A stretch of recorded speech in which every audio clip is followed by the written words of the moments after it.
नमस्कार प्रेक्षकांनो, आजच्या एपिसोडमध्ये आपण बघूया. इथे अबोली आता कोर्टामध्ये आलेली असते आणि ती जज साहेबांना म्हणत असते की जज साहेब, काल कोर्टामध्ये इथे जज साहेब, मिस्टर अधिकारी आणि त्याचबरोबर त्यांची मुलगी समृद्धी कोर्टामध्ये काल जे काही बोलले ते सगळं मी केलेलं नाटक होतं जज साहेब. तेव्हा इथे जज साहेब म्हणत असतात, अबोली, तू जे काही बोलतेस ते तुला तरी कळतंय का? तेव्हा अबोली म्हणते, हो जज साहेब, मी जे काही बोलते ते मला कळतंय आणि मी जे काही बोलते ते सगळं खरं आहे. काल मी त्या दोघांची मदत घेतली होती कारण मला इथे शिवांगीचं सत्य कोर्टासमोर आणायचं होतं आणि ते सत्य तेव्हाच कोर्टासमोर आलं असतं जेव्हा मी शिवांगीचा सामना जज साहेबांच्या मुलीबरोबर म्हणजे त्यांच्याबरोबर आणि त्यांच्या मुलीबरोबर समृद्धीबरोबर करून दिला.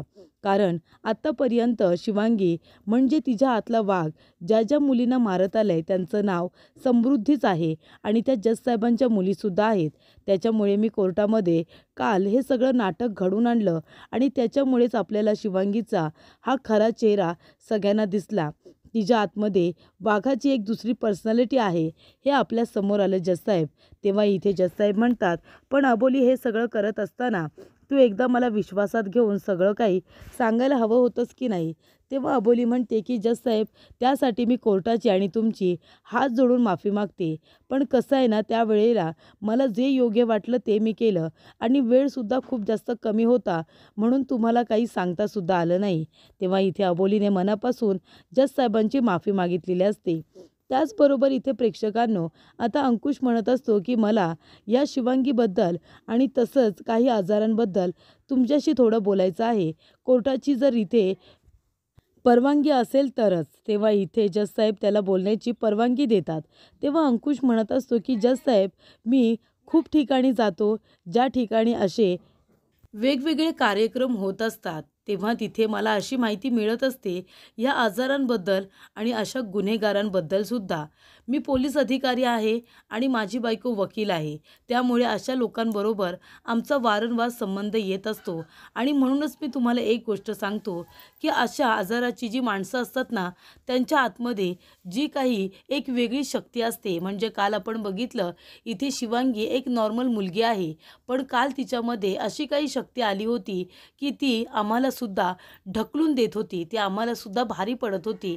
याचा अर्थ असा होतो की तिच्यामध्ये वाघाची जी काही शक्ती येते ती इथे लोकांना मारूसुद्धा शकते. एवढी तिच्यामधली ती ताकद आहे आणि म्हणूनच मला असं वाटतं की डॉक्टरांनी सांगितल्याप्रमाणे आपण शिवांगीला इथे आता डॉक्टरांची ट्रीटमेंट दिली पाहिजे. तिच्या आजारावरती व्यवस्थित ट्रीटमेंट झाली तरच ती बरी होऊ शकते. त्यामुळे इथे कोर्टाने सुद्धा आता सांगितलेलं असतं की शिवांगीच्या आजारामागचं कारण काय आहे ते लवकरात लवकर शोधून काढलं पाहिजे आणि त्याचबरोबर तिच्यावरती योग्य ती ट्रीटमेंट झाली पाहिजे. तेव्हा इथे अबोली आता इथे जज साहेब, अधिकारी आणि त्यांची मुलगी समृद्धी यांचे सुद्धा आभार मानते. तेव्हा समृद्धी म्हणते, हे सगळं तू न्यायासाठी करतेस ना, तुला जेव्हा जेव्हा आमची गरज लागेल तेव्हा तू आम्हाला सांग. त्यानंतर इथे जज साहेबसुद्धा म्हणालेले असतात की अबोली, तू असताना न्याय कधी हरू शकत नाही. आणि इथे संजीवनी साठेसुद्धा तेच म्हणतात की अबोली, खरंच तू असताना न्याय कधीच हरणार नाही. म्हणजे तू शेवटपर्यंत हे सिद्ध करत राहिलीस की शिवांगी ही नॉर्मल मुलगी नाही आहे, तिच्यामध्ये एक वेगळी पर्सनॅलिटी आहे आणि तिच्यातल्या वाघानेच हे खून केलेले आहेत. तू असताना कुठल्याही व्यक्तीवरती इथे अन्याय होणार नाही. तेव्हा इथे संजीवनी साठे म्हणत असतात की हे घे, हे माझं पेन मी तुला गिफ्ट म्हणून देते. तेव्हा अबोली त्यांचा आशीर्वाद घेते आणि म्हणते की तुम्ही माझ्यासाठी खरंच खूप महत्त्वाचे आहात. तुम्ही मला समजून घेतलंत त्यासाठी खरंच थँक्यू. आणि तुमच्याकडे बघूनच मला इन्स्पिरेशन मिळत असतं आणि तुमच्याबरोबर असताना मला खूप काही शिकायलासुद्धा मिळालं. तुम्हीसुद्धा सत्याची कास कधीच सोडत नाही मॅडम, मला ते कळलं आहे. तेव्हा इथे अंकुश म्हणत असतो, अबोली, बघितलंस ना, शेवटीला सगळ्यांनी तुझं कौतुकच केलं. संजीवनी साठे यांनी सुद्धा त्यांचं पेन तुला दिलं गिफ्ट म्हणून. म्हणजे तू सत्याच्या बाजूने नेहमी लढत असतेस आणि कितीही काही तुला सहन करावं लागलं ना, तरीसुद्धा तू कधीही केस सोडून देत नाही आणि शेवटपर्यंत तू ती लढत असतेस आणि इथे निर्दोष व्यक्तीला न्याय मिळवून देण्याचा प्रयत्न करत असतेस. आणि तुझी हीच गोष्ट मला खूप आवडते अबोली. आज मला तुझा किती अभिमान वाटतोय तुला नाही माहिती. त्याचबरोबर प्रेक्षकांनो इकडे अबोली आणि अंकुश दोघेजण शिवांगीला भेटायला आलेले असतात. तेव्हा डॉक्टर म्हणतात की हे बघा, आता त्या आराम करतायत, तुम्ही त्यांना भेटायला जाऊ शकता, पण काल कोर्टामध्ये जे काही घडलं त्याबद्दल त्यांना काही सांगू नका, नाहीतर त्यांच्या मेंदूवरती ताण येईल. बरं ठीक आहे, आता मी येतो, असं म्हणून डॉक्टर निघून जातात. तेव्हा इथे अंकुश आणि अबोली म्हणत असतात की आपल्याला फक्त तिला भेटायचं आहे, काही झालेलं तिला सांगायचं नाही आहे. त्यानंतर शिवांगी म्हणत असते, अबोली अगं आलीस तू? अबोली काल कोर्टात काय झालं प्लीज सांग ना मला. मी काय केलं? मी कुणाला मारलं का? माझ्या हातून काही चुकीचं घडलं का? प्लीज सांग अबोली, मला काहीच आठवत नाही आहे. तेव्हा अबोली म्हणते, हे बघ मी तुला आता काही नाही सांगू शकत, काही घडलेलं नाही आहे. फक्त तुला एक गोष्ट सांगू शकते की तुला आता आराम करायचा आहे आणि लवकरात लवकर तुला बरं व्हायचं आहे. तेव्हा शिवांगी म्हणते, कोर्टामध्ये काय निर्णय झाला? मला शिक्षा दिली आहे का? फाशीची शिक्षा सुनावली आहे का मला? तेव्हा इथे अबोली म्हणते, नाही शिवांगी नाही, तुला कुठलीही शिक्षा दिलेली नाही आहे. तेव्हा शिवांगी म्हणते, असं कसं? मला त्या लोकांनी असं सोडून दिलं, पण हे कसं शक्य आहे? तेव्हा अबोली म्हणते, हे बघ तुला एक छोटासा आजार झाला आहे, त्यासाठी तुला ट्रीटमेंटची गरज आहे आणि म्हणूनच तुला कोर्टाने इथे आता हॉस्पिटलमध्ये पाठवले ना आराम करण्यासाठी. तुला लवकरात लवकर बरं व्हायचं आहे, कळलं ना? आणि आता तुझ्या तब्येतीकडे लक्ष द्यायचं आहे, बाकी काही नाही. तेव्हा शिवांगी म्हणते, अबोली प्लीज मला सांग ना, मी काल काय वागले होते गं? मी जजसाहेबांना त्रास दिला का? तिथल्या लोकांना त्रास दिला का? काहीतरी बोल. तेव्हा इथे अबोली म्हणत असते, तू नको काळजी करू, तू काहीही कुणाला त्रास दिलेला नाही आहेस, कळते का तुला? तेव्हा इथे अबोलीला वाईट वाटत असतं, कारण इथे आता शिवांगीचा चेहरा खूपच लहान झालेला असतो. त्यामुळे इथे अबोलीला असं वाटत असतं की तू आता कसलीही काळजी करू नकोस, तू फक्त तुझ्या तब्येतीकडे लक्ष दे आणि लवकरात लवकर बरी हो, बाकी काही नाही. आणि जज साहेबांनी तुला शिक्षा दिलेली नाही आहे, पण आपल्याला लवकरात लवकर कोर्टामध्ये हे सिद्ध करावं लागणार आहे की तू निर्दोष आहेस. या सगळ्याशी तुझा काडी मात्र संबंध नाही. हे आता मला फक्त निर्दोष सिद्ध करायचं आहे तुला, बाकी काही नाही. त्याचबरोबर प्रेक्षकांनो इकडे आता अबोलीने पुरणपोळी बनवलेली असते. तेव्हा तिथे येतो तो म्हणजे बंटी. बंटी म्हणत असतो की अबोलीताई हे घे, तुमचं लाईट बिल आलं आहे. तेव्हा अबोली म्हणते की थँक्यू. आणि ती म्हणते, बंटी 1 मिनिट थांब रे. आणि ती 2 प्लेट्स घेते आणि एका प्लेटमध्ये ती आता त्याच्यासाठी इथे बनवलेल्या पुरणपोळ्या देते आणि त्याच्यावरती झाकण ठेवून म्हणते की हे घे, पुरणपोळी बनवली, तुला आवडते ना, जा जाऊन घरी खा. तेव्हा इथे बंटी म्हणत असतो की पुरणपोळी वा, मला खूप आवडते. तेव्हा ऋतुजा तिथे येते आणि म्हणत असते की बंटी, किती वेळा सांगितले तुला यांच्या घरातून काही खायचं नाही म्हणून, दे ताट परत दे. तेव्हा अबोली म्हणते, ऋतुजाताई अहो असं काय करताय, बंटीला खाऊ दे ना पुरणपोळी. तेव्हा इथे ऋतुजा म्हणत असते, अगं या घराला वाळीत टाकले, तुला माहिती नाही आहे का? ती शिवांगी गुन्हेगार आहे आणि तिला घरामध्ये राहायला जागा दिली आणि त्याच गुन्हेगार व्यक्तीला वाचवण्यासाठी तू तिची केस लढतेस आणि तिला न्याय मिळवून देण्यासाठी वाटेल तेवढे प्रयत्न करतेस. आणि तुझी अशी इच्छा आहे की गुन्हेगाराला पाठीशी घालणाऱ्या घरातून आम्ही काहीतरी खाऊ आणि मी माझ्या मुलाला तरी खाऊ देईन, असं अजिबात होणार नाही. हे घे बंटी, दे बरं हे ताट घे बरं, आम्हाला काहीसुद्धा खायचं नाही आहे तुमच्या घरातून. तेव्हा इथे अबोलीला वाईट वाटतं. ते अंकुश म्हणत असतो की अबोली जाऊ दे ना, तू तिच्या बोलण्याकडे अजिबात लक्ष देऊ नकोस. तेव्हा अबोली म्हणत असते, सर अहो पण वाईट तर वाटतं ना, म्हणजे माझे चाळकरी माझं कुटुंब आहे आणि ते आता माझ्यावरती नाराज आहे. तेव्हा अंकुश म्हणतो की कोर्टामध्ये सुद्धा संजीवनी साठे आणि जज साहेबांना आधी हेच वाटत होतं की तू काहीतरी चुकीचं करतेस म्हणून. वाटत होतं की नाही, तर इथे तू शिवांगीची बाजू घेतेस, तिच्या चुका पाठीशी घालतेस, असं त्यांना वाटत असताना देखील शेवटीला काय झालं, कोर्टामध्ये काय निकाल लागला की कदाचित इथे शिवांगीला आजार असू शकतो आणि आता जज साहेबांनीच तिला ट्रीटमेंट्सची सुद्धा इथे आता मंजुरी दिलेली आहे. तर इथे व्यवस्थित तिची ट्रीटमेंट झाली पाहिजे असं जज साहेबांनी सांगितले. आपल्या चाळकऱ्यांना सुद्धा हळूहळू कळेल की हे सगळं तू का करत होतीस, तुझा चांगुलपणा त्यांना नक्की कळेल. तेव्हा अबोली म्हणते, पण माझ्यामुळे आपल्या घरच्या लोकांना किती आणि काय सहन करावं लागतंय. होळीचा सण आपण सगळेजण मिळून किती छान पद्धतीने साजरा करतो ना, पण शेवटीला काय झालं सर, आता माझ्या चुकीमुळे आपल्या कुटुंबाला होळीचा सण एकदम धूमधडाक्यामध्ये साजरा करता येणार नाही आहे. नाहीतर चाळीमध्ये किती आनंदामध्ये आपण सगळेजण मिळून हा सण साजरा करतो. तेव्हा अंकुश म्हणत असतो, ठीक आहे ना अबोली, तू कशाला काळजी करतेस, हे बघ जर होळीपर्यंत सगळं काही ठीक झालं ना तर आपण सगळ्यांबरोबर होळी आनंदाने साजरी करू, तू काळजी करू नको. पण सगळ्यात आधी आपल्याला आता लवकरात लवकर शिवांगीच्या आतला जो वाघ आहे त्याच्याबद्दलची माहिती गोळा करायची आहे. हे बघ अबोली, ज्या वेळेला शिवांगीने आपल्याला सांगितलं की ती इथे तिच्या बहिणीला समृद्धीला शोधायला मुंबईमध्ये आली आणि तेव्हा ती तिची बहीण समृद्धी सनी नावाच्या मुलाबरोबर लग्न करून आली होती. मग तिचं काय झालं, समृद्धी कुठे आहे, तर तिला शोधण्यासाठी तिच्या सनीने म्हणजे तिच्या होणाऱ्या नवऱ्याने कंप्लेंट कुठेतरी केली असेल म्हणून आम्ही शोधाशोध करत होतो. तर बदलापूर पोलीस स्टेशनला सनी नावाच्या मुलाने एका मुलीची मिसिंग कंप्लेंट नोंदवलेली आहे. बदलापूर पोलीस स्टेशनमध्ये आपल्याला जाऊन आता चौकशी करायची आहे. तेव्हा अबोली म्हणते, ठीक आहे सर, तुम्ही माझ्याबरोबर आहात ना, मग आता मला कसलीही चिंता नाही आहे. आपण शिवांगीला न्याय मिळवून नक्की देऊ आणि आपण हे सिद्ध करू की तिच्यातल्या वाघाने हे सगळं केलं, शिवांगीने नाही. त्याचबरोबर प्रेक्षकांनो इकडे आता क्रिश येतो आणि म्हणत असतो की अबोली, तुला भेटायला कुणीतरी बाहेर आले. तेव्हा अबोली आणि अंकुश म्हणतात, अरे त्यांना आतमध्येच बोलव ना. तेव्हा क्रिश म्हणतो की नाही, ते म्हणतायत की मी आतमध्ये येणार नाही, अबोलीला बाहेरच बोलव म्हणून. तेव्हा इथे अंकुश म्हणत असतो, कोण आहेत एवढे ते, चल बरं बाहेर जाऊया अबोली त्यांना भेटायला. तेव्हा अबोली आहे त्याने म्हणते, नमस्कार, कोण आहात तुम्ही काका, मी तुम्हाला ओळखलेलं नाही आहे. तेव्हा ते काका म्हणतात की मी तुला चांगलंच ओळखतो, कळलं ना, तुझ्यामुळे माझी काय अवस्था झाली आहे ना तुला माहितीसुद्धा नाही आहे. मी स्वराजचा काका आहे आणि तुझ्यामुळे माझा स्वराज आज देवा घरी गेला, तो आमच्यामध्ये नाही आहे. तू काय म्हणाली होतीस की तो मास्कमॅन आहे म्हणून, तो कुठलाही मास्कमॅन नाही आहे, कळलं का. माझ्या स्वराजला विनाकारण इथे शिक्षा झाली, लाज वाटत नाही तुला इथे बोलायला. तेव्हा इथे अंकुश म्हणत असतो, एक मिनिट, काय बोलताय तुम्ही आणि माझ्या बायकोजवळ कशा शब्दामध्ये बोलताय, आत्ताच्या आता इथून निघून जा.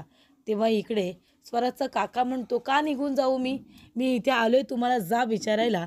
तुम्ही माझ्या स्वराजला मास्कमॅन म्हणून घोषित करून मोकळे झालात, त्याला मारूनसुद्धा मोकळे झालात. हे करून काय मिळालं तुम्हाला, खरा मास्कमॅन कोण आहे हे तुम्हाला माहिती तरी आहे का, ते नाही माहिती तुम्हाला. पण स्वराज मास्कमॅन म्हणून दिसला तर त्याला मारून टाकून मोकळे झालात. स्वराज माझा मास्कमॅन नाही आहे, तो तर साधा भोळा मुलगा होता. मला माहिती आहे तो ड्रग्ज घ्यायचा, पण तो का ड्रग्ज घ्यायचा तुम्हाला माहिती नाही आहे.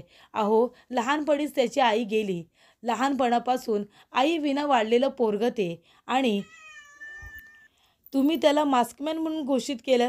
हे बघा, तुम्हाला तुमच्या सगळ्या प्रश्नांची जर उत्तरं हवी असतील ना तर ही डायरी बघा, त्या डायरीमध्ये त्याने सगळं काही लिहून ठेवलं आहे. तेव्हा इथे स्वराज रोज आपल्या डायरीमध्ये काही ना काहीतरी लिहून ठेवायचा. तेव्हा त्याने त्या डायरीमध्ये अगदी सगळं लिहून ठेवलेलं असतं.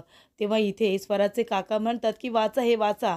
त्याच्यामध्ये त्याने अगदी सविस्तरपणे लिहून ठेवले की तो मास्कमॅन नव्हताच, उलट त्याने वाघाला आणि त्या मास्कमॅनला दोघांनासुद्धा बघितलं होतं. त्याला माहिती होतं की ते दोघेजणं कोण आहेत ते. तेव्हा त्या आता डायरीमध्ये त्याने लिहिलेलं असतं की तो एका लग्नामध्ये लपून छपून गेला होता, कारण राघूने बघू नये म्हणून. जेव्हा चाळीमध्ये समृद्धीचं लग्न होतं तेव्हा तिथे स्वराजसुद्धा गेला होता आणि त्याने बघितलं तर काय, वधू पक्षाच्या रूमकडे एक मुलगी त्याला जाताना दिसली आणि त्यानंतरच समृद्धीचा जीव गेला. म्हणून मला असं वाटतंय की वधू पक्षाला मारणारी ती मुलगी तर नसेल ना. आणि नंतर संपूर्ण इथे चाळभर इथे खूपच जास्त आरडाओरडा सुरू झाला आणि मग स्वराज तिथून पळून निघून गेला. त्याचबरोबर इथे मी ज्या ज्या वेळेला त्या मुलीला बघितलं ती मला खूपच जास्त व्हायलेंटही दिसत होती. चाळीमध्ये सुद्धा स्वराज इथे आता आलेला असतो राघूला बघायला, कारण बरेच दिवस राघू त्याला भेटायला आलेली नसते आणि त्यामुळे आता राघू घरामध्ये नसते. तिथे शिवांगी असते आणि अबोली असते. शिवांगीला बघितल्यानंतर लगेचच इथे आता घाबरलेला स्वराज तिथून निघून जातो. तर त्या डायरीमध्ये आता सगळ्या गोष्टी नमूद केलेल्या असतात. तेव्हा इथे अबोली म्हणते, सर, याचा अर्थ स्वराज हा मास्कमॅन नव्हता तर. तेव्हा इथे त्याचे काका म्हणतात की नव्हताच, स्वराज हा मास्कमॅन नव्हता. लहानपणापासून आई विना वाढला होता म्हणून तो सतत टेन्शनमध्ये असायचा. त्याला इथे आता खूप मोठं त्याचं नाव करायचं होतं, त्याला डिटेक्टिव्ह व्हायचं होतं, पण आम्ही त्याला प्रेशरखाली इथे इंजिनिअरिंग बनायला सांगितलं. आम्ही त्याला प्रेशर दिलं होतं की इंजिनियर हो म्हणून, पण त्याच्या काळजीपोटी आम्ही त्याला हे सगळं सांगत होतो. त्याला समजून घेण्याचा प्रयत्न आम्ही कधीच केला नाही. आम्हाला जे वाटायचं ते त्याच्यावर लादून आम्ही मोकळे व्हायचो.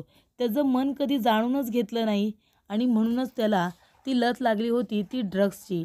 पण नंतरला त्याला राघूसाठी बदलायचं होतं, राघूसाठी त्याला ते व्यसन सोडायचं होतं आणि म्हणूनच त्याने एका व्यसनमुक्त केंद्रामध्ये नाव नोंदवलं होतं आणि तो तिथेसुद्धा जायचा असं त्याचं आता काका म्हणत असतात.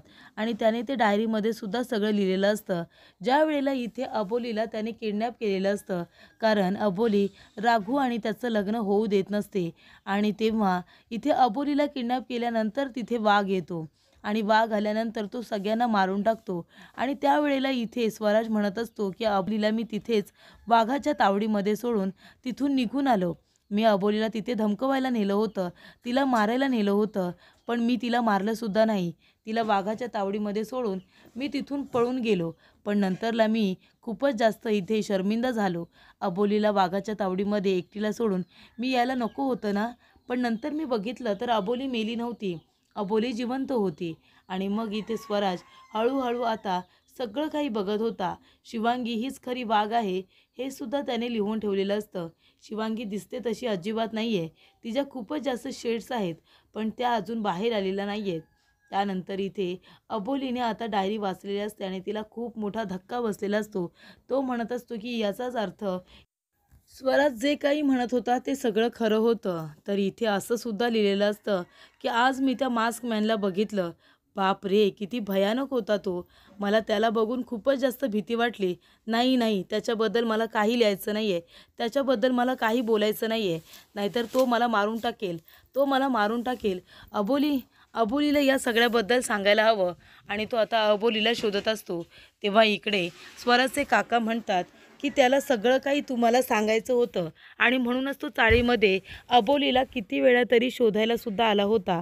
अबोलीजवळ त्याला व्यवस्थित बोलायचं होतं, पण अबोलीने त्याचं म्हणणं कधीच ऐकून घेतलं नाही आणि म्हणूनच त्याने मग हा पर्याय निवडलं. तो मास्क मॅन बनून तिथे राघूला भेटायला आला होता. तुम्हाला विनाकारण तो घाबरवण्याचा प्रयत्न करत होता आणि तुम्ही त्याला मास्क मॅनच समजलात आणि मग शेवटीला त्याचा जीव गेला. तेव्हा इकडे अबोली म्हणत असते, सर आम्हाला याबद्दल काही माहिती नव्हतं. तेव्हा इथे स्वराजचे काका म्हणतात, अहो तो स्वतःच्या घरी कमी आणि माझ्याकडे जास्त असायचा आणि त्यावेळेला त्याने ही डायरी लिहून ठेवलेली होती. म्हणून जेव्हा त्याच्या घरी शोधाशोध झाली तेव्हा ही डायरी सापडली नाही, कारण ती माझ्या घरी होती. कारण तो त्याच्या घरी जास्त नसायचाच, तो जास्त आमच्या घरी असायचा आणि आम्ही जरी काका पुतळे असलो ना तरीसुद्धा आमच्यामध्ये इथे बाप मुलासारखं नातं होतं. मी जणू काही त्याचा बाप आणि तो माझा मुलगा असं आम्ही राहायचो. कळलं तुम्हाला? तेव्हा इकडे आता स्वराजचे काका म्हणतात की अबोली जमलं ना तर माझ्या स्वराजला न्याय मिळवून दे, तो मास्कमॅन नाही आहे हे सिद्ध कर. तेव्हा इकडे अबोली म्हणते की काका मी न्याय मिळवून देण्याचा पूर्ण प्रयत्न करेन असं ती म्हणणार. तेवढ्यातच काका चिडलेले असतात, ते लगेचच तिथून निघून जातात. तेव्हा अबोली म्हणत असते की सर याचा अर्थ असाच होतो की म्हणजे स्वराज जे काही बोलत होता सगळं खरं आहे आणि त्याने जे काही इथे आपल्याला सांगितलं ते सुद्धा खरं होतं सर. म्हणजे याचा अर्थ काय, तर स्वराज हा मास्कमॅन नव्हता. तेव्हा अंकुश म्हणतो अबोली तो जर मास्कमॅन नव्हता तर तसं त्याने आपल्याला सांगायचं होतं ना, का आपल्यापासून लपून ठेवलं. तेव्हा अबोली म्हणते कदाचित तो घाबरला असेल. तेव्हा अंकुश म्हणतो अगं पोलीस स्टेशनमध्ये कुणाला घाबरायचं. जर त्याने सत्य सांगितलं असतं, तो जर म्हणाला असता की मी मास्कमॅन नाही आहे म्हणून, तर मग मी त्याला निदान सोडलं तरी असतं ना. तेव्हा इथे अबोली म्हणत असते की काहीही झालं ना सर तरीसुद्धा आपल्याला हे शोधून काढायचं आहे. मग हा नक्की मास्कमॅन आहे तरी कोण, आणि याचं उत्तर आपल्याला एकच व्यक्ती देऊ शकते. तेव्हा अंकुश म्हणतो कोण. अबोली म्हणते की शिवांगीमधला जो वाघ आहे ना तोच आपल्याला या प्रश्नाचं उत्तर अगदी व्यवस्थितरित्या देऊ शकतो. तेव्हा इकडे क्रिश म्हणत असतो पण तुला काय वाटतं अबोली, तो व्यवस्थितरित्या येईल का आणि तुझ्या सगळ्या प्रश्नांची उत्तरं देईल का. तेव्हा इथे अबोली म्हणते नक्कीच देईल.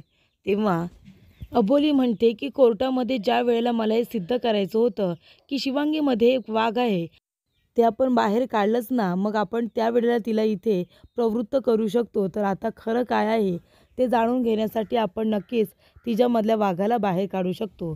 तर पुढील भागामध्ये आपण बघूया. तर इथे प्रेक्षकांनो आता शिवांगी म्हणत असते अबोली तू ठीक आहेस ना. तेव्हा अबोली म्हणते हां मी ठीक आहे, मला काय झाले. तेव्हा शिवांगी म्हणते नाही गं, काल कोर्टामध्ये मी तुझा गळा दाबला ना, तेव्हा मला असं वाटलं की तुला लागलं तर नाही ना. तेव्हा अबोली म्हणते की काल कोर्टामध्ये भांडण झालं, तू जे काही केलंस ते आमच्यापैकी तुला कुणीही काही सांगितलेलं नाही आहे ना. मग तुला कसं कळलं की काल कोर्टामध्ये काय घडलं होतं आणि तू माझा गळा दाबलास ते. तेव्हा इकडे शिवांगी खूपच जास्त घाबरते.